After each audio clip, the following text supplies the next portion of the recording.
చిలకలూరిపేట పట్టణంలోని గడియార స్తంభం సెంటర్ అడ్డ రోడ్డు వద్ద పురుషోత్తపట్నం సెంటర్ దగ్గర పశువుల ఆసుపత్రి వద్ద ఎన్టీఆర్ సెంటర్ 3 అన్నా క్యాంటీన్లను ఉదయం 7:30 రిబ్బన్ కట్ చేసి ప్రారంభించారు. మాజీ మంత్రి శాసనసభ్యులు ప్రతిపాటి పుల్లారావు, జనసేన సమన్వయకర్త తోట రాజా రమేష్, బీజేపీ నాయకులందరూ ₹5 టోకెన్లు స్వీకరించి లైన్లో నుంచుని టిఫిన్ పెట్టించుకుని సామాన్య జనంలో కలసిమెలిసి టిఫిన్ చేసిన ప్రతిపాటి పుల్లారావు ఇక రాష్ట్రంలో ఎంతో ప్రతిష్టాత్మకంగా సూపర్ 6 పథకాల్లో భాగంగా సుమారు 100 అన్నా క్యాంటీన్లని ఈరోజు ఎన్డీఏ కూటమి నాయకులు ముఖ్యమంత్రి నారా చంద్రబాబు నాయుడు, ఉప ముఖ్యమంత్రి పవన్ కళ్యాణ్ ఆదేశాల మేరకు రాష్ట్రంలో అన్నా క్యాంటీన్లను ఉదయం 7:30కి ఒక పండగలాగా అన్నా క్యాంటీన్ అని రిబ్బన్ కట్ చేసి ప్రారంభించారు. ఇక అందుకే వాటిని మరలా పునఃప్రారంభించి పేదల ఆకలి తీర్చడానికి ఈ రోజు ప్రారంభించామని ఎన్డీఏ కూటమి నాయకుడు తెలియజేశారు. ఈ కార్యక్రమంలో టీడీపీ, జనసేన, బీజేపీ నాయకులు పాల్గొన్నారు.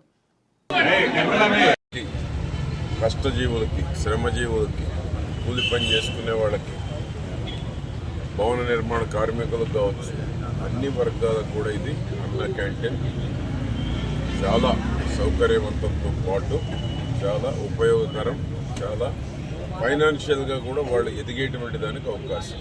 దీనిలో వచ్చేటువంటి సేవింగ్స్ వాళ్ళు పిల్లల చదువులకో, ఇళ్ళు కట్టుకోవడానికో, లేదా ఇతర అభివృద్ధి, ఆ కుటుంబం అభివృద్ధి జరిగేటువంటి దానికి దోహదపడేటువంటి అవకాశం ఉంది.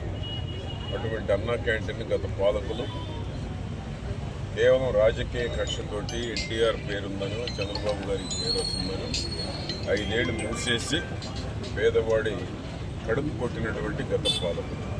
అందుకని తిరిగి పునః ప్రారంభించడం జరిగింది.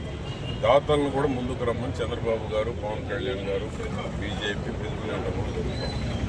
అన్నా క్యాంటీన్కి ఎవరైనా దాతలు ముందుకు వస్తాయి, అది పేదవాడికి సహాయం చేసినట్టు అవుతుంది. ఆర్థికంగా స్థిరపడినటువంటి వారు ఎవరైతే ఉన్నారో వారు ఈ యొక్క అన్నా క్యాంటీన్కి దాతలు ఎక్కడికక్కడే చిలకలూరిపేటలో 3 సెంటర్లు ఉన్నాయి, రాష్ట్ర వ్యాప్తంగా 200 సెంటర్లు ఉన్నాయి. దాతలు ముందుకు వస్తే మండల వైజ్గా కూడా తీసుకెళ్లాలని చంద్రబాబు నాయుడు గారి యొక్క ఆలోచన.